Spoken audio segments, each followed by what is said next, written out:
2017 में सत्ता संभालने के बाद सीएम योगी की सबसे बड़ी प्राथमिकता सरकार के हर योजना का लाभ अंतिम पायदान में बैठे व्यक्ति तक पहुंचाना था।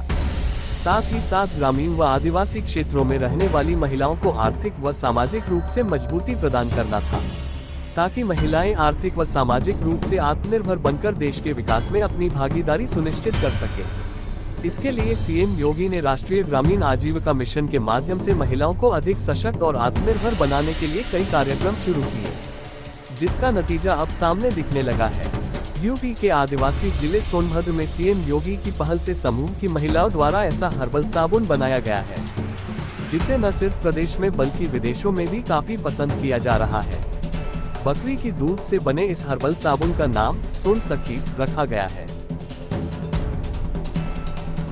इस साबुन को तैयार करने के लिए समूह की महिलाएं बकरी का दूध इकट्ठा करने के लिए उन लोगों से संपर्क करती हैं, जो ग्रामीण इलाकों में बकरी पालन का काम करते हैं। इस पहल से बकरी पालन करने वालों को एक नया व्यापार मिल गया, साथ ही बकरी पालन को भी प्रोत्साहन मिल रहा है। समूह की महिलाओं द्वारा बकरी का दूध इकट्ठा करने के बाद इसमें ग्लिसरीन सहित हर्बल सामान डालकर साबुन तैयार किया जाता है। समूह की महिलाओं का कहना है कि योगी सरकार ने उन्हें काफी आत्मनिर्भर बना दिया है। उन्होंने बताया कि आदिवासी क्षेत्र की वो महिलाएं जो कभी घर की चौखट पार नहीं करती थी, आज वो समूह का सामान बेच रही हैं और साथ ही देश विदेश में अपना नाम भी कमा रही हैं। हम लोग बकरी के दूध का साबुन बनाना स्टार्ट किए। हमारे सोनभद्र में हमारी समूह की दीदियां जो है बकरी पालन का काम करती थी, लेकिन उनके दूध की बिक्री नहीं हो पा रही थी। तो फिर हम लोगों को एनआरएलएम की तरफ से जो ट्रेनिंग मिला कि उनके दूध की खपत कैसे होगी, तो बकरी के दूध से साबुन बनाने का काम सीखा हम लोगों ने। सीखने के बाद फिर उनके दूध की भी बिक्री हो और हमारा भी आजीविका चले। तो हम लोग 1 किलो बेस में 250 ग्राम बकरी का दूध मिलाते हैं। अपनी समूह के दीदियों से दूध खरीदते हैं और अपने बेस में मिलाते हैं। मिलाने के बाद उसका साबुन तैयार करते हैं। साबुन तैयार करने के बाद हम लोग पैकिंग करके सेल करने का काम करते हैं।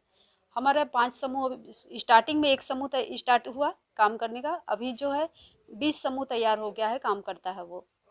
और इसकी सेलिंग अच्छी है, मार्केटिंग भी अच्छी हो रही है, आजीविका भी हम लोगों का अच्छा चल रहा है, मांग भी लोग बहुत कर रहे हैं, पसंद भी कर रहे हैं लोग। सर, हमारे ज़िले से और हमारे सोनभद्र से हम लोगों के द्वारा बनाया हुआ जो साबुन जा रहा है, विदेशों में जा रहा है, लोग पसंद कर रहे हैं, तो इतनी खुशी हो रही है कि हम लोग भी इतने उस लायक हो गए हैं कि विदेशों में सामान दे सकते हैं।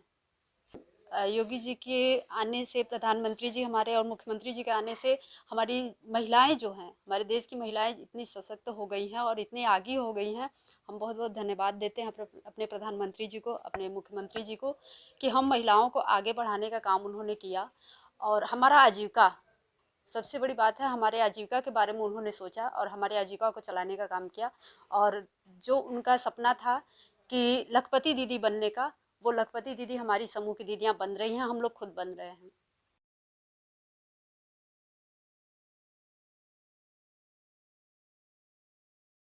समूह की महिलाओं द्वारा तैयार किया गया हर्बल साबुन को लोग न सिर्फ पसंद कर रहे हैं, बल्कि उनके मददगार भी बन रहे हैं।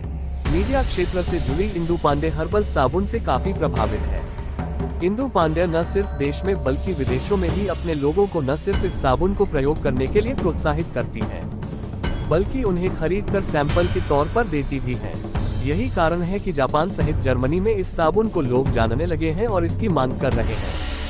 इस संबंध में निजी कार्यों से जर्मनी दौरे पर गई इंदु पांडे ने बताया कि वे पिछले 1 सालों से इस हर्बल साबुन की मार्केटिंग कर रही हैं और खुद खरीद कर लोगों में बांट रही हैं। उनका कहना है कि इन आदिवासी महिलाओं के हुनर के बारे में लोगों को जानकारी होनी चाहिए। इससे न सिर्फ महिलाएं मजबूत होंगी बल्कि उनके आत्मविश्वास के साथ रोजगार भी बढ़ेगा। इंदु पांडे ने बताया कि जर्मनी में जब लोगों ने इस साबुन का प्रयोग किया तो काफी तारीफ सुनने को मिला, जिससे बेहद खुशी हुई। साबुन को, जो बकरी के दूध का साबुन है, इसका जो रिस्पॉन्स है बहुत अच्छा है। और मैं आपको बता दूं कि मैं पिछले 1 साल से इन महिलाओं से जुड़ी हुई हूँ जो इस साबुन को बनाती हैं। और जब भी मैं सोनभद्र जाती हूँ, मेरे ख्याल से आज तक मैं शायद 4-5 हजार का साबुन खरीद चुकी होंगी। और उस साबुन को लेकर के मैं दिल्ली और दिल्ली के बाहर जब भी आती हूँ, उस साबुन को लेके आती हूँ। और इतना ही नहीं, मैं पिछले साल मार्च में जापान गई थी, तब भी मैंने साबुन जापान की महिलाओं को दिया। और जर्मनी में इस वक्त जो मेरे जानने वाले हैं उनको मैंने ये तोहफे के रूप में दिया, ये कहते हुए कि मेरे गांव के जो महिला समूह है उन्होंने बकरी के दूध से ये साबुन बनाया जो कि प्योर ऑर्गेनिक है और कहीं से कोई इसमें कुछ भी आर्टिफिशियल चीज नहीं है। और उन्होंने इस्तेमाल किया, इस्तेमाल करने के बाद यही कहा कि ये सच में बहुत अच्छा है, बिल्कुल प्योर ऑर्गेनिक, सिर्फ नारियल का तेल है उसके अंदर, उसकी खुशबू बहुत अच्छी है। ओवरऑल रिस्पॉन्स बहुत अच्छा मिला मुझे।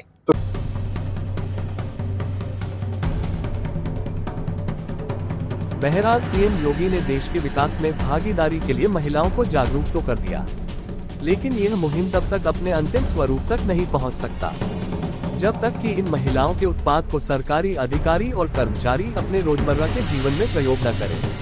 यदि सरकार अपने अधिकारियों व कर्मचारियों को ग्रामीण आजीविका मिशन के बने सामानों को खरीदने के लिए प्रोत्साहित करे, तो न सिर्फ इन महिलाओं को बहुत बड़ा बाजार मिल जाएगा, बल्कि वे सरकार के सामाजिक लक्ष्य को भी पूरा कर सकती हैं।